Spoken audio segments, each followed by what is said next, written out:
Hello बच्चों, आज हम हिंदी व्याकरण में समास पढ़ेंगे। समास किसे कहते हैं? दो या दो से अधिक शब्दों को मिलाकर संक्षिप्त अर्थात छोटा करने की प्रक्रिया को समास कहते हैं। समास शब्द का अर्थ होता है संक्षिप्त करना या छोटा करना। राजा का कुमार के स्थान पर राजकुमार शब्द भाषा के सौंदर्य की दृष्टि से अधिक उपयुक्त लगता है। इसके लिए राजा और राजकुमार के बीच को हम विभक्ति को हटाकर और इन दोनों को निकट लाकर राजकुमार शब्द बनाए। यह शब्द संक्षिप्त करने की प्रक्रिया द्वारा बना है, छोटा करने की प्रक्रिया द्वारा बना है। अब आइए समस्त पद। सामासिक प्रक्रिया द्वारा बने हुए शब्दों को समस्त पद कहते हैं। इन्हें सामाजिक शब्द भी कहा जा सकता है। प्रत्येक समस्त पद में कम से कम दो शब्द होते हैं। पहले शब्द को पूर्व पद और दूसरे शब्द को उत्तर पद कहते हैं।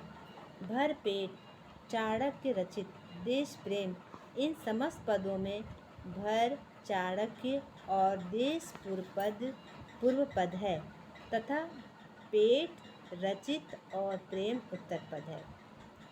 समास विग्रह, समस्त पद में आए शब्दों को अलग करने की प्रक्रिया को हम समास विग्रह कहते हैं। जैसे चाणक्य रचित समस्त पद है, इसका समास विग्रह होगा चाणक्य के द्वारा रचित। आइए संधि एवं समास में अंतर पढ़ें, समझें। पहला संधि एवं समास में पहला अंतर जो है, संधि वर्णों में होती है, समास शब्दों में होता है।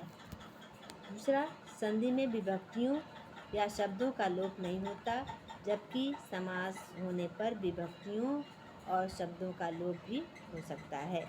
जैसे राम लक्ष्मण बराबर राम और लक्ष्मण। यहाँ राम और लक्ष्मण सामासिक पद है, यानी समस्त पद है के रूप में लिखते समय और शब्द का लोप कर दिया गया है। समास 6 प्रकार के होते हैं। अव्ययीभाव समास, दूसरा तत्पुरुष समास, तीसरा द्विगु समास, चौथा द्वंद्व समास, पांचवा कर्मधारय समास, छठवां बहुव्रीहि समास। पहला अव्ययीभाव समास। अव्ययीभाव समास समझिए किसे कहते हैं?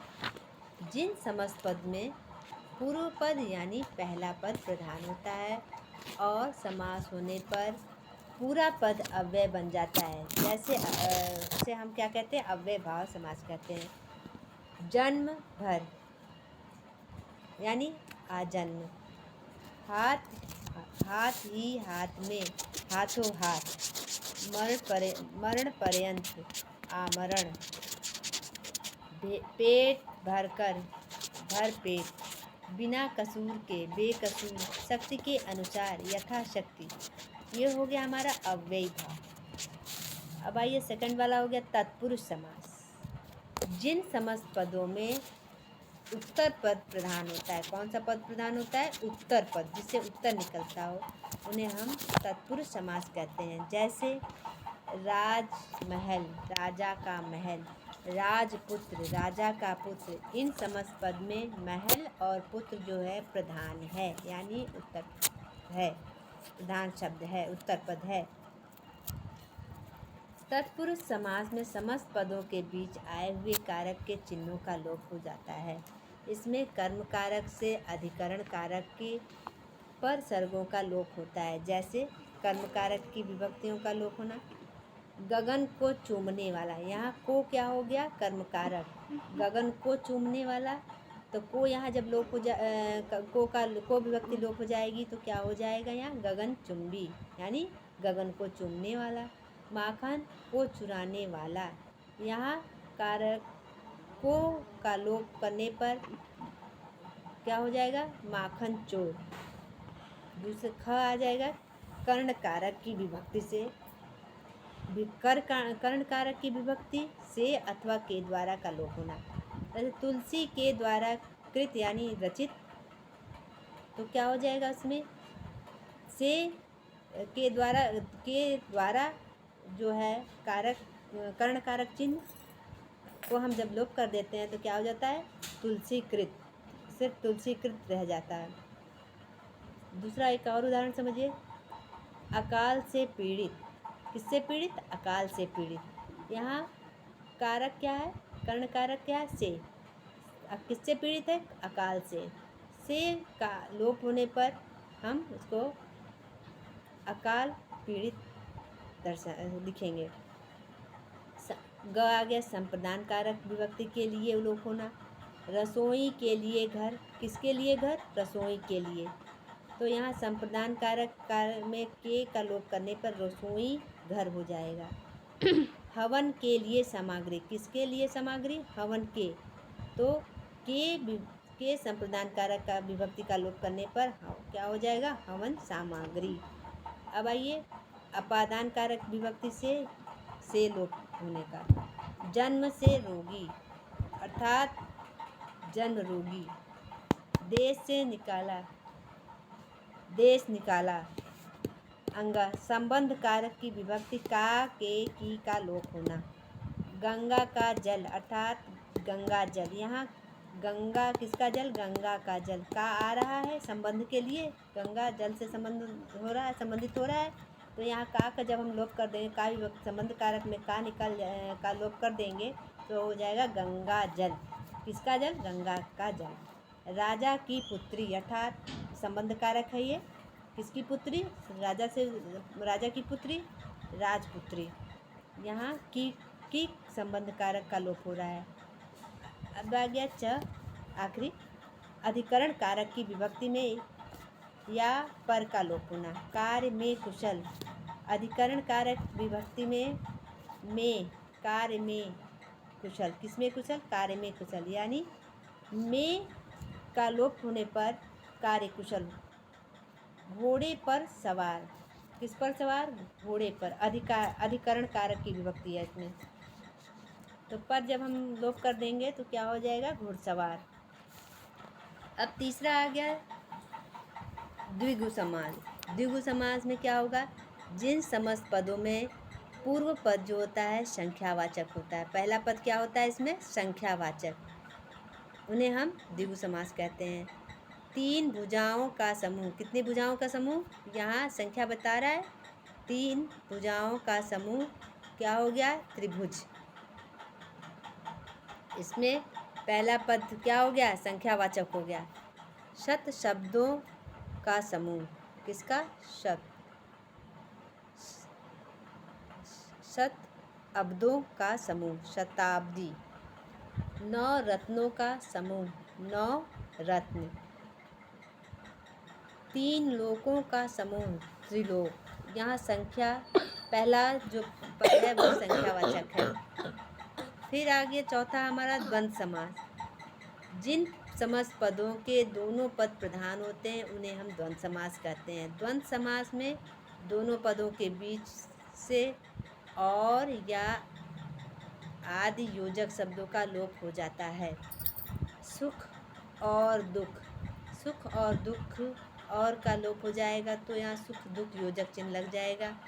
राधा और कृष्ण, राधा कृष्ण, यहाँ योजक चिन्ह लगाएंगे।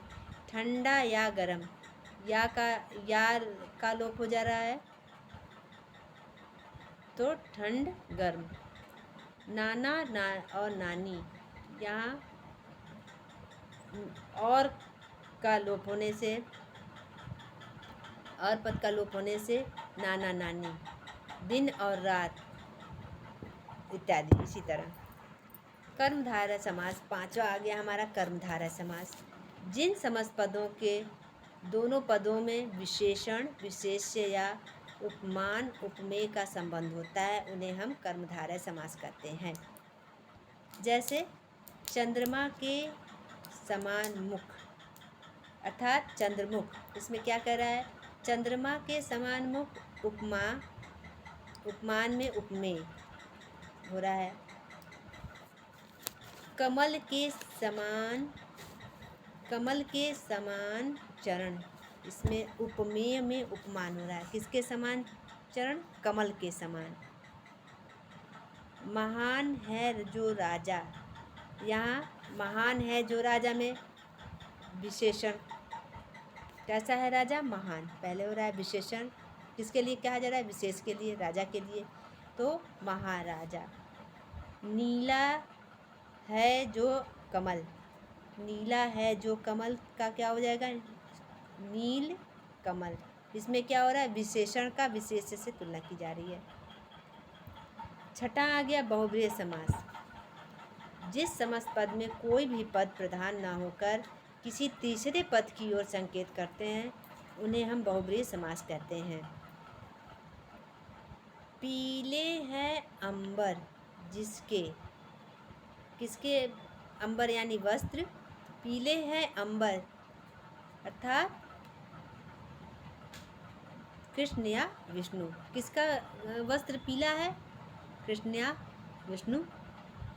तो पीले हैं अंबर जिसके, अर्थात किसके? पीले हैं अंबर, पीला जो अंबर हो गया, और किसके लिए कह रहा है? तीसरा शब्द किसके लिए? अंबर किसके लिए इंगित हो रहा है? तीसरा अर्थ किसका निकल रहा है? विष्णु के लिए। पीला और अंबर यानी वस्त्र, ये दो शब्द होकर के तीसरे का बोध करा रहे हैं हमें, तो ये हो गया बहुब्रीहि समास। 10 है आनन, आनन मतलब मुख, जिसके 10 हैं आनंद जिसके, अर्थात 10 किसका मुख? आनंद किसके हैं? 10 मुख किसके हैं? तो 10 आनंद के। तीसरा हमें पद किसके लिए संकेत कर रहा है? ये दोनों पद किसके लिए? तीसरे पद के लिए संकेत कर रहा है, अर्थात 10 आनंद। 3 है लोचन, 3 है लोचन जिसके, अर्थात 3 लोचन किसके हैं? त्रिलोचन कौन है? यानी शंकर भगवान त्रिलोचन। 3 है लोचन अर्थात त्रिलोचन। तीसरा पद दो पद प्रधान न होकर के तीसरे का हमको बोध करा रहा है, तीसरे का बोध करा रहा है। इससे हमको त्रिलोचन, जैसे 3 है लोचन, किसका 3 है लोचन? दोनों पद प्रधान नहीं है, इसमें तीसरे का बोध हो रहा है हमको। तीनों को मिलने के बाद, दोनों को मिलने के बाद तीसरे का बोध हो रहा है, त्रिलोचन। गिरि को धारण करने वाला, किसको धारण करने वाला? गिरि यानी पर्वत को धारण करने वाला, अर्थात तीसरा पद क्या हो रहा है? गिरिधर यानी कृष्ण। लंबा है उदर, उदर यानी पेट, लंबा क्या है? उदर, अर्थात तीसरा पद इससे क्या इंगित हो रहा है? क्या निकल रहा है? किसका पेट बड़ा होता है? गणेश का। लंबा है उदर जिसका, अर्थात गणेश यानी लंबोदर। अब आइए कर्मधारय और बहुब्रीहि समास में अंतर। कर्मधारय में समस्त पद का एक पद दूसरे पद का विशेषण होता है जिसमें शब्दार्थ प्रधान होता है। जैसे विषधर, विषधर यानी विषधारक, विष को धारण करने वाला, ये हो गया बहुब्रीहि समास से विशेषण और विशेष्य का संबंध नहीं होता, अपितु वह समस्त पद ही किसी अन्य पद अर्थ का बोध होता है, जिसके साथ ही शब्दार्थ गौण होता है और कोई भिन्नार्थ ही प्रधान हो जाता है। जैसे विष को